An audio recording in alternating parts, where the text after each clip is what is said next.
नमस्कार, स्वागत है आप सभी का। आपके साथ मैं हूं स्वप्निल। सबसे पहले देखिए अपनी पहुंच के अकड़ में मदमस्त एक दुकानदार की तस्वीरें।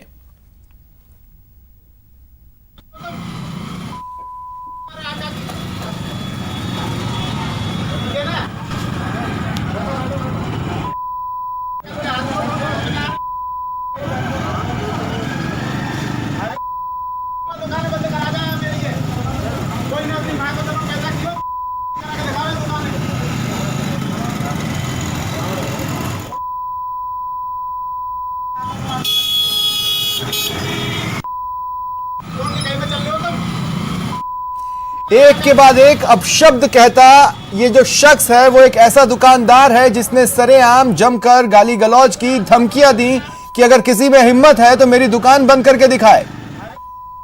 इसकी दुकान जो कि शराब की दुकान है, आप भी देखिए इस दुकानदार की दादागिरी, ऐसे शब्दों का प्रयोग, गाली गलौज जिसे हम टीवी पर नहीं सुना सकते, लेकिन उसकी धमकियां आपको साफ समझ में आएंगी।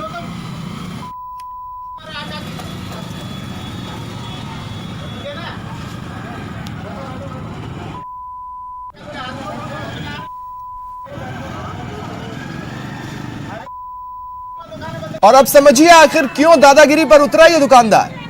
दरअसल इसके शराब के ठेकों को बंद कराने के लिए महिलाओं और स्थानीय लोगों ने विरोध प्रदर्शन शुरू कर दिया है। विरोध का आलम ऐसा कि ठेके के लिए 4 बार जगह बदली जा चुकी है, लेकिन ठेके का विरोध बंद नहीं हो रहा।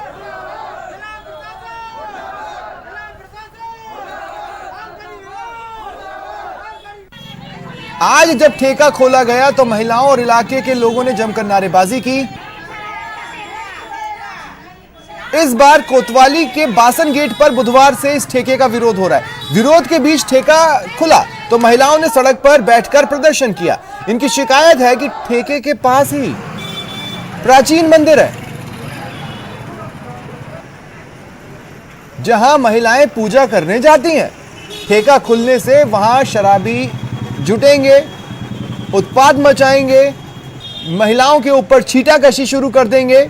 लोगों का कहना है जब तक यहां से शराब का ठेका नहीं हटाया जाएगा उनका आंदोलन जारी रहेगा और बाजार भी नहीं खोला जाएगा। लोगों की मांग पर दुकानदार किस तरह भड़का और धमकी पर उतारू हुआ वो भी हमने आपको दिखाया।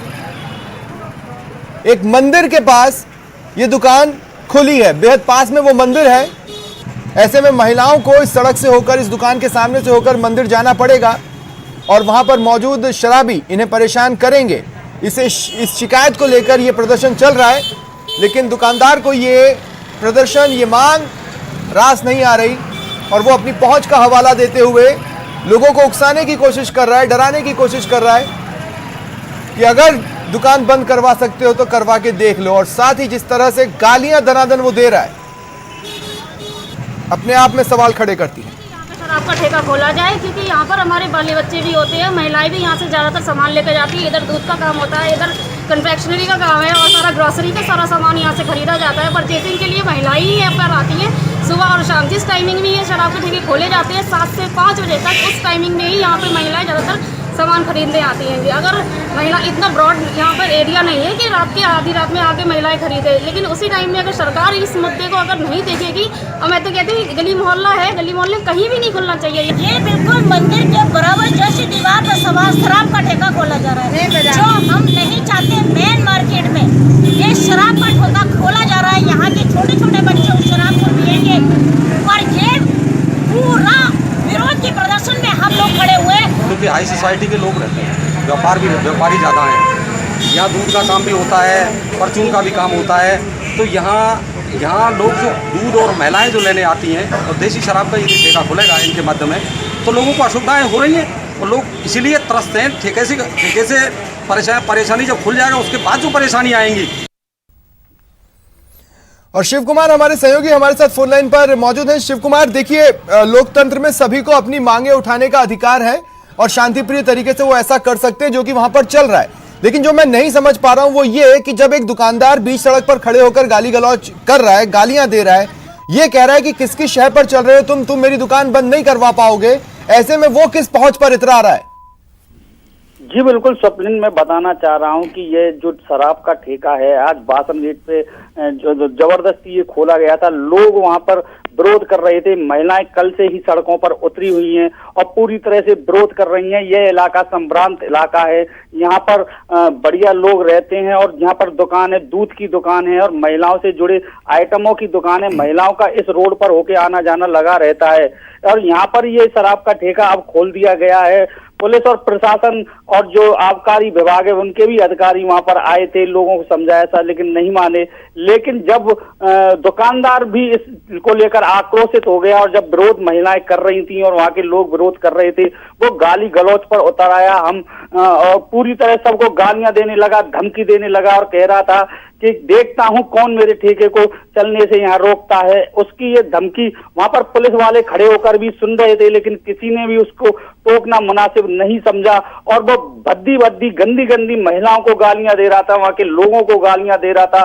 पुलिस का अधिकारी, पुलिस आबकारी विभाग के अधिकारी, कर्मचारी, कोई भी उसे रोकने की कोशिश नहीं कर रहा था और वो पूरी तरह से जो धमकी दे रहा था। मैं आपको बता दूं कि यह 1 महीने से विवाद चला आ रहा है। ये शराब का ठेका पहले कमला रोड पर था, वहां पर भी महिलाओं ने विरोध किया तो वहां से इस ठेके को आबकारी विभाग ने हटवाकर दूसरी जगह लगवा दिया। वहां पर भी विरोध हुआ तो फिर ये तीसरी जगह लगवा दिया। आज ये कल से फिर ये चौथी जगह पे ये बासन गेट जो संभ्रांत इलाका है, यहाँ पर इस ठेके को लगाया गया है।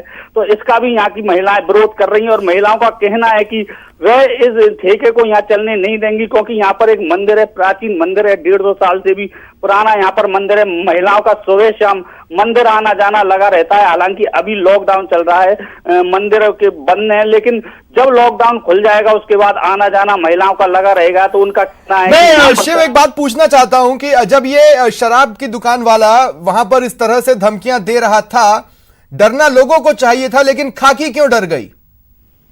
जी बिल्कुल, ये पता ही नहीं चल पा रहा है कि खाकी इस जो दबंग जो ठेकेदार है शराब का, उससे क्यों डर रही है। पुलिस वाले ने किसी ने भी उसको रोकने की कोशिश नहीं की। हालांकि वह उन्हीं लोगों को समझाते रहे थे जो धरना प्रदर्शन कर रही थी। महिलाएं धरना प्रदर्शन कर रही थी, ठेके का विरोध कर रही, उनको रोक रही थी, पुलिस भी रोक रही थी, आबकारी विभाग के कर्मचारी भी रोक रहे थे, लेकिन इस दुकानदार को रोकने के लिए किसी ने भी कोशिश नहीं की। मैं आपको बता दूं कि पूर्व में जब पार्षद के चुनाव हुए थे, है सुधांशु गौड़ नामक दुकानदार है, इसने पार्षदी का भी चुनाव लड़ा था। उस समय भी इसने दबंगई दिखाई थी और वहां पर भी इसमें झगड़े हुए थे। जी मुझे एक बात बताइए, जब महिलाएं ये कह रही हैं कि इस दुकान के पास में मंदिर है, मैं जानना चाहता हूं कितनी दूरी पर वो मंदिर है, और अगर इस तरह की स्थितियां हैं तो ये अपने आप में बेहद गंभीर मामला है, संवेदनशील मामला है। आखिर इस पर अब ये वीडियो वायरल होने के बाद भी क्या कोई एक्शन नहीं होगा?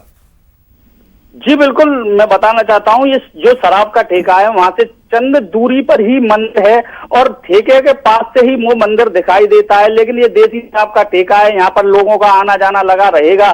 तो इससे महिलाओं को वास्तव में परेशानी का सामना करना पड़ेगा।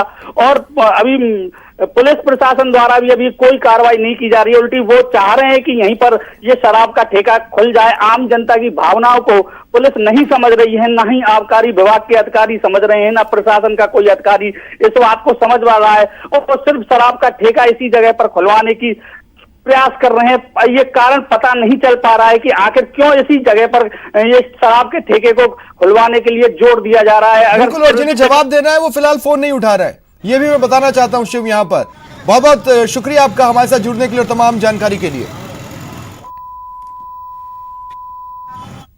और उधर अलवर में भी तपती गर्मी में शराब के ठेके के खिलाफ महिलाओं की ऐलान जंग देखने को मिली। यहां मालवीय नगर तिराहे के पास शराब ठेका खोले जाने पर महिलाओं ने मोर्चा खोल दिया। महिला कांग्रेस के जिलाध्यक्ष कमलेश सैनी के नेतृत्व में शराब ठेके का विरोध किया गया।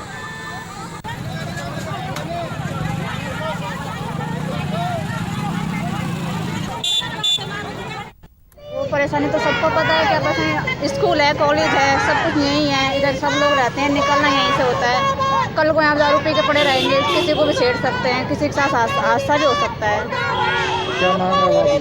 बस ये बंद होना चाहिए। मंदिर नहीं होना चाहिए, हॉस्पिटल नहीं होना चाहिए, कोई विद्यालय वगैरह और कोचिंग सेंटर, वो सब चीज़ बाकायदा है। और इन्होंने इनके कागज़ में ये कह रखा है कि ये चीज़ कुछ नहीं है। तो ये सरासर इनके भ्रष्टाचार की पोल नज़र आती है कि इन्होंने जो ठेका दिया है वो भ्रष्टाचार के में लिप्त होकर इन्होंने ये ठेका दिया है। क्या मांग है आपकी? हमारी मांग है कि जल्द से जल्द इस ठेके को तुरंत यहाँ से दूसरी जगह अन्य जगह पर स्थानांतरित किया जाए, वरना ये महिलाएं आज रोड से हटने वाली नहीं है। जोधपुर से बड़ी खबर है। यहां तालाब में एक वकील की लाश मिली। मृतक वकील के हाथ पैर बंधे हुए थे और वकील की जो कार है वो जली हुई अवस्था में मिली है। वकील नारायण सिंह राठौड़ 1 किलो सोना पहनते थे। ऐसी स्थिति में माना यह जा रहा है, चूंकि उनके हाथ पैर भी बंधे हुए थे, कि उनकी लूट के इरादे से हत्या की गई हो सकती है। उनकी कार जली हुई मिली है और उनकी लाश तालाब में मिली। और अब बात कर लेते हैं कांग्रेस के online speak up India campaign की। सोनिया गांधी, सचिन पायलट समेत कई दिग्गजों ने इस कैंपेन के तहत सरकार को घेरा और गरीब, मजदूर और छोटे कारोबारियों का मुद्दा उठाया। मजदूर हो या किसान, उद्योग हो या छोटा दुकानदार, सरकार द्वारा सबकी मदद करने का है। ना जाने क्यों केंद्र सरकार ये बात समझने और लागू करने से लगातार इनकार कर रही है। इसीलिए कांग्रेस के साथियों ने फैसला लिया है कि भारत की आवाज बुलंद करने का यह सामाजिक अभियान चलाना है। इसीलिए कांग्रेस पार्टी एक आवाज से सरकार से 4 मांगे कर रही है। पहली मांग, हर गरीब परिवार के बैंक अकाउंट में महीने का 7,500 रुपए 6 महीने के लिए डाला जाए। मनरेगा को 100 दिन नहीं बल्कि 200 दिन के लिए चलाया जाए। जो हमारे स्मॉल एंड मीडियम बिजनेसेस हैं उनके लिए तुरंत एक पैकेज तैयार किया जाए और जो हमारे मजदूर आज सड़कों पे खड़े हैं, वापस घर की ओर लौट रहे हैं, उनको लौटाने के लिए एकदम सुविधा दी जाए। और हम सब ने देखा लाखों करोड़ों ऐसे लोग परिवार सहित, छोटे बच्चे, बुजुर्ग, महिलाएं पैदल निकल दिए। हमारे मजदूर और श्रमिक भाई बहन जो अपने घर गांव वापस जाना चाहते थे, उनके जो हालात हुए हैं उसके लिए हम सब सामूहिक रूप से जिम्मेदार हैं। मैं समझता हूं इससे ज़्यादा कोई दयनीय हालत हम नहीं पैदा कर सकते थे लोगों के लिए। भारत सरकार के द्वारा जितना जल्दी हो देश के हर गरीब परिवार के खाते में सीधा कम से कम 10,000 रुपये ट्रांसफर किए जाने चाहिए, ताकि महामारी की इस दौर में वो अपने परिवार को बचा सके, उसको सहारा मिल सके। और जितने देश के छोटे और मध्यम श्रेणी के उद्योग हैं जो दम तोड़ चुके हैं, आज उन पर आर्थिक विपत्ति आई है। अगर देश में एमएसएमई मजबूती से वापस खड़ा नहीं हुआ तो देश में बेरोजगारी का एक बहुत बड़ा संकट सामने आने वाला है। ब्रेक के बाद स्वागत है आप सभी का। मरुधरा में वेस्टर्न डिस्टर्बेंस एक्टिव हो रहा है, पश्चिमी विक्षोभ सक्रिय हो रहा है। मौसम विभाग ने कहा है कल से प्रदेशवासियों को गर्मी से राहत मिल सकती है। कुछ इलाकों में धूल भरी हवाएं भी हालांकि चलने की बात मौसम विभाग ने की है। कुछ इलाकों में हल्की बारिश हो सकती है। मौसम विभाग के मुताबिक चूरू, हनुमानगढ़, नागौर, सवाई माधोपुर, दौसा, झुंझुनू, अलवर, भरतपुर, धौलपुर, जयपुर, सीकर, करौली, जोधपुर, बीकानेर और श्रीगंगानगर जिलों में धूल भरी हवाएं चल सकती हैं।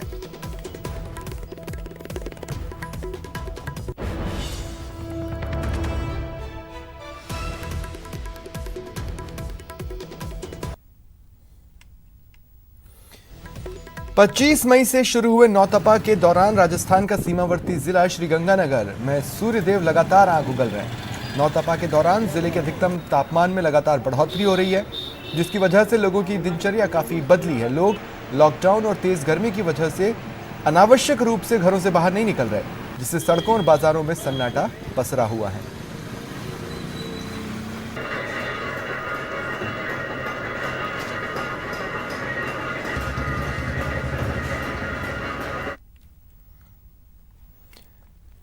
बीकानेर में तेज गर्मी का असर लगातार बढ़ रहा है। वहीं भीषण गर्मी को देखते हुए लोग अब घरों में ही रहने को मजबूर हैं।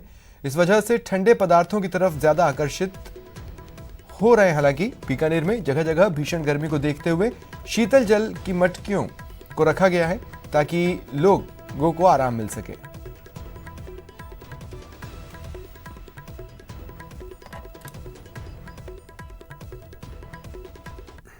में गर्मी के तेवर लगातार बढ़ते जा रहे हैं। नौतपा के बाद में अब धीरे धीरे जो लोग हैं वो अपने घरों में दुबकने को मजबूर हो रहे हैं, तो वहीं पर ठंडे पानी की तरह ज़्यादा आकर्षित हो रहे हैं। ऐसी एक जगह पर मैं खड़ा हूं। मैं अपने कैमरा पर्सन धीरज जोशी को कहूँगा तस्वीरें एक बार दिखा दे कि किस तरीके से जो मटकियां हैं वो यहाँ पर लगाई गई है लोगों के लिए, ताकि लोग यहाँ से जो ठंडा पानी पी सकें और पानी पीने के बाद में थोड़ी बहुत इस गर्मी से निजात उन्हें मिल सके। क्योंकि अगर बीकानेर के तापमान की बात कर लूँ तो तापमान में लगातार बढ़ोतरी हो रही है और मौसम विभाग ने भी साफ तौर पर कहा है कि आगामी आने वाले दिनों के अंदर जो ये गर्मी है ये लोगों को परेशान करेगी। तो ऐसे में जो लोग हैं वो इस गर्मी से बचने का जो उपाय है वो यहाँ पर कर रहे हैं। कुछ लोग हमारे साथ में, हम उनसे बात कर लेते हैं कि किस तरह की गर्मी पड़ रही है और क्या कुछ उन्हें परेशानियों का सामना करना पड़ रहा है। सर, कैसी गर्मी पड़ रही है बीकानेर की? क्योंकि बीकानेर में तो हमेशा तेज गर्मी रहती है, लेकिन इस बार जो टेम्परेचर वो लगातार बढ़ता जा रहा है। ये बीकानेर में तापमान लगातार बढ़ोतरी होने के कारण क्या है कि लोगों जनजीवन पर असर पड़ रहा है, मगर ज़रूरी काम होने के कारण लोगों को निकलना भी पड़ता है। इधर लॉकडाउन लगा हुआ है और उसके बाद दूसरी बार नौतपा शुरू हो गया गर्मी के अंदर, तो बहुत ही मजबूरी में जिनको निकलना होता है वो लोग निकलते हैं, मगर सावधानी रखते हैं और सावधानी रखना भी ज़रूरी है समय समय पर। और थोड़ी थोड़ी देर के बाद पानी भी पीना ज़रूरी है, क्योंकि शरीर में पानी की कमी अगर हो जाएगी तो ये बहुत खतरनाक साबित हो सकती है। बिल्कुल पानी की कमी ना हो, इसलिए रोज़ जो ठंडे पानी का जो सेवन है लगातार करते रहें, ताकि जो शरीर है वो मजबूत रहे और गर्मी से निजात थोड़ी बहुत मिल सके। सर, आप किस तरह देखते हैं कि गर्मी के तेवर लगातार बढ़ रहे हैं और मौसम विभाग ने भी कह दिया कि आगे आने वाले दिनों में जो गर्मी है वो और तेज़ होने वाली है, तो आप किस तरह बचाव कर रहे हैं? ठंडा पानी पीने से, कंदी पीने से, छाछ पीने से कर रहे हैं। मजबूरी तो कैसे बाहर आए हैं, काम से कोई मजबूरी के कारण बाहर आए हैं, लेकिन गर्मी से बचाव के जो साधन वो भी कर रहे हैं। हाँ, वो भी कर रहे हैं सभी, मजबूरी बाहर आने का तुम्हारा। कैमरामैन धीरज जोशी के साथ सतवीर सिंह राठौर, न्यूज़ 18 बीकानेर। टिड्डी चेतावनी संगठन और कृषि विभाग दिन रात टिड्डियों को मारने में जुटा है, लेकिन विशेषज्ञों का कहना है कि कीटनाशकों के छिड़काव से भी महज 40% तक ही टिड्डियों का खात्मा किया जा सकता है। ऑल इंडिया नेटवर्क प्रोजेक्ट के national coordinator doctor Arjun Singh Baloda का कहना है कि टिड्डियों को भगाने के पारंपरिक तरीके फसल को बचाने में ज्यादा कारगर साबित हो सकते हैं। राजस्थान समेत देश के कई राज्यों में इन दिनों टिड्डी टेरर जारी है। क्या वजह है कि इस बार टिड्डियों का प्रकोप ज्यादा है? सर देखिए, अपन इस बारे में बहुत डिस्कस कर चुके हैं और मैं यही कहूँगा कि जो क्लाइमेट चेंज है ना, इसकी वजह से ये टिड्डियों का 26 साल बाद अपने देश में इतने बहुतायात पे जो इंसिडेंस हुआ है, जो अटैक हुआ है, वो इसकी वजह से हुआ है। क्योंकि जितना भी डेजर्ट का एरिया है वहाँ 19 जून 2019 के अंदर बहुत ज़्यादा बारिश हुई और डेजर्ट थे ना वो तालाब में कन्वर्ट हो गए। इतनी ज़्यादा सीवियर तूफान आने की वजह से, वहाँ बारिश होने की वजह से इन टिड्डियों के जो एग्स वहाँ पड़े थे उनको कंजीनियंट एटमॉस्फेयर मिला और वहाँ से स्वाम्स में बदली। और आप ये देखिए, देश के अंदर, अपने देश के अंदर आज तक भी 1946 के बाद से आज तक जितने भी टिड्डियों के दल आते हैं वो मोस्टली आते हैं अपने पास मई और जून में। थाली बजाना, आग जलाना, ये प्रभावी है सर इसमें टिड्डी कंट्रोल में? बिल्कुल सर, यही तरीके हमारे पास बचे हैं। इनके अलावा हमारे पास प्रेजेंट पोजीशन में ऐसा कोई अल्टरनेट नहीं है जिससे हम इनको कंट्रोल कर सके। जैसे ही काश्तकार, बस यही करना है कि काश्तकारों को अपने खेत में इस टिड्डी को नहीं बैठने देना है जब वो अपनी फसल को बचा सकता है। अगर जिस काश्तकार के खेत में नए अंकुरित बीज हैं या कोई छोटे पौधे हैं, अगर उसमें टिड्डी बैठ गई, काश्तकार ने ध्यान नहीं दिया, तो उस पूरे खेत को ये खा जाएंगे। इसलिए काश्तकार भाई, जहां भी गवर्नमेंट ऑफ राजस्थान आपको बताती है कि आज टिड्डी का इंसिडेंस इस लोकेशन में होगा, वहां आपको अर्ली इन मॉर्निंग में सुबह अपने अपने खेतों में खड़े होके वहां पे स्वीपिंग करनी है, कोई कपड़ा लेके वहां पे ड्रमिंग करनी है। जितनी तेज आवाज में आप ड्रमिंग कर सकते हो उतनी तेज आवाज में ड्रमिंग करनी है। वहां के आसपास के एरिया में आपको जो भी आपका कचरा पड़ा है उससे धुआं करना है। यही तरीके हमारे पास हैं जिनसे हम अपने खेत को इस टाइम पे इन टिड्डियों से बचा सकते हैं। कैमरामैन अविनाश के साथ दिनेश शर्मा, न्यूज़ 18 जयपुर। लॉकडाउन के कारण लोअर और मिडिल क्लास की आर्थिक सेहत को भारी नुकसान हुआ है। ऐसे में जोधपुर के एक निजी स्कूल प्रबंधन ने स्कूल में पढ़ने वाले 100 बच्चों की फीस माफ करने के साथ साथ उन्हें स्कूल ड्रेस भी देने का ऐलान किया। चौपासनी हाउसिंग बोर्ड स्थित एसेंट सीनियर सेकेंडरी ने 100 बच्चों के चयन के लिए एक टीम बनाई है। इनका वो लोग हैं जिनकी आर्थिक स्थिति बहुत ज़्यादा ख़राब है, कमाई का कोई साधन नहीं है और फिलहाल जो स्कूल में पढ़ रहे हैं एंड अभी जिनके जैसे बिजनेस नहीं होने, जैसे टैक्सी वालों का भी लंबे समय तक बिजनेस नहीं होने वाला है, या इसी तरह से कुछ दुकानदार हैं जिनका कोई बिजनेस नहीं होना है, या जो मजदूर कैटेगरी के लोग हैं जिनका अभी कुछ उनको कोई रोजगार का साधन नहीं मिलने वाला, तो ऐसे जो लोग हैं उनके हमने 100 बच्चों का फीस का माफ का डिसीजन लिया। भीषण गर्मी में जहां खुद के पानी के लिए लोग संघर्ष कर रहे हैं, वहीं बीकानेर की महिलाएं कई किलोमीटर की दूरी तय कर पशु पक्षियों की प्यास बुझाने में जुटी हैं। बीकानेर के भीनासर में 11,000 बीघा में फैले गौचर भूमि में हजारों जीव जंतुओं के लिए महिलाओं का ऐसा समर्पण शायद ही कहीं देखने को मिले। अरे और तो सब इकट्ठे होकर पानी डालते हो, चुगो डालते हो, और कोई हिरण और गायों पशु पक्षी अगला कुछ चुगो खा लेता है, पानी पी लेता है। हम घर वाला लोग कहता है कि मत जाया करो मत जाया करो, नौक लोग लागूड़ा दम रहे, तो मैं कहता ही नहीं, हम माँ के नहीं हम तो जाएंगे, हम तो फिर भी जाएंगे, पानी डालेंगे जाएंगे। घर वाला मना कर दे तो मैं तो आते हो। ये बहुत पुरानी परंपरा चली आ रही है कि यहाँ जो 11,000 बीघा भीनासर और गंगाशहर गोचर की भूमि जो गोचर के लिए छोड़ रखी है, उसका उन्होंने बहुत ही अच्छा सदुपयोग किया है। वो गर्मियों में 4 महीने जब पशु पक्षियों को बहुत पानी की ज़रूरत होती है, तो ये महिलाएं अपने घरों से पानी का घड़ा लेकर जहाँ जहाँ जिन्होंने भामाशाहों ने वहाँ जैसे सीमेंट की कुंडियाँ रख रखी है, तो वो वहाँ जाकर अपने कलसा भर भर के उसमें पानी डालती है। कोरोना से बचना है तो मास्क जरूर पहनना है, लेकिन अगर आप मास्क पहनकर एक्सरसाइज या मॉर्निंग वॉक का मन बना रहे हैं तो सावधान हो जाएं। क्या आप मास्क का इस्तेमाल करते हैं? क्या आप मास्क लगाकर मॉर्निंग वॉक करते हैं? क्या आप मास्क के साथ एक्सरसाइज करते हैं? क्या आप मास्क लगाकर तेज दौड़ते हैं? तो यह खबर आपके लिए बेहद जरूरी है, क्योंकि कोरोना से बचाने वाला आपका मास्क आपके लिए मुसीबत भी बन सकता है। मास्क पहनना है, मास्क पहन करके विगरस एक्सरसाइज, बहुत ज़्यादा श्रम की एक्सरसाइज नहीं करनी है, दौड़ नहीं लगानी चाहिए, या इतने आराम से दौड़ना चाहिए जो आपकी शरीर और आपका मास्क अफोर्ड कर सकता है। जितनी उसकी ताकत है उतना कर सकता है, उतनी ही तीव्र गति से चलना है, उतना ही तीव्र दौड़ना है, ज़्यादा तेजी से नहीं दौड़ना है। सुना आपने, वायरस से बचने के लिए मास्क बेशक जरूरी है, लेकिन मास्क के साथ आपका सावधान रहना भी उतना ही जरूरी है। कहीं ऐसा ना हो कि आपको कोरोना से बचाने वाला मास्क आपको आफत में डाल दे। वो कैसे, बताएंगे। उससे पहले कोरोना संकट में उन रियायतों को जान लीजिए जो आपको सरकार की तरफ से दी जा रही हैं। 27 मई से सार्वजनिक पार्कों को घूमने के लिए खोल दिया गया है। जेडीए और नगर निगम ने सशर्त पार्क खोलने की अनुमति दी है। सुबह 7 बजे से 10 बजे और शाम 4 बजे से 6:45 तक पार्क खोलने की अनुमति है।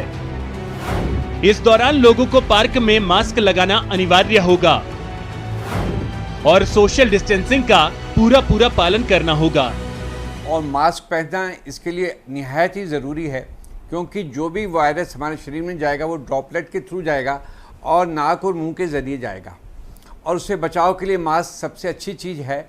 और दूसरा सबसे ज़रूरी चीज़ है डिस्टेंस मेंटेन करना। ये 2 चीज़ें मेंटेन करके चलेंगे तो हम लोग काफ़ी हद तक बचाव कर लेंगे। छूट तो ठीक, इतने वक्त घर में रहने के बाद बाहर टहलने का मन भी करेगा, लेकिन इसे लेकर ज्यादा जोश कहीं आपको भारी न पड़ जाए, क्योंकि जिस मास्क को लगाकर आप पार्क में घूमने, जॉगिंग करने और एक्सरसाइज का मन बना रहे हैं, वो आपके लिए कितना घातक हो सकता है, अब वो जान लीजिए। मास्क लगाकर तेज नहीं दौड़ना है, रनिंग या कार्डियो एक्सरसाइज नहीं करनी है। मास्क की वजह से ऑक्सीजन की कमी होती है। ऐसे में ब्रेन या लंग्स में ऑक्सीजन की कमी से आपकी जान को खतरा भी हो सकता है। अगर मास्क काफ़ी टाइट N95 है तो इस तरीके से थोड़ा सा सांस में घुटन ज़्यादा हो सकती है, ऑक्सीजन थोड़ा सा कम मोलेगी, ऑक्सीजन शरीर में कम जाएगी तो ब्लड में कम होगी, ब्लड में कम होगी तो ब्रेन में भी कम होगी। उसका असर ये होगा कि सांस की गति थोड़ी बढ़ेगी, सांस के लिए कोशिश, इफ़र्ट जो करते हैं, मेहनत जो करते हैं वो थोड़ा बढ़ेगा, उससे तेजी से सांस लेंगे तो ड्रॉपलेट्स और जा सकते हैं। सीधे सीधे लाइफ का रिस्क है मास्क के साथ ज्यादा जोश दिखाने का, इसलिए आप मास्क के साथ कुछ सावधानियां जरूर बरतें, खासकर तब जब आप सुबह या शाम पार्क में घूमने जाएं और एक्सरसाइज का मन बनाएं। ध्यान रखिए, मास्क लगाना भी है, वायरस से बचना भी है और मास्क को मुसीबत बनने से रोकना भी जरूरी है। सचिन शर्मा, न्यूज़ 18, जयपुर। फिलहाल इतना ही, नमस्कार।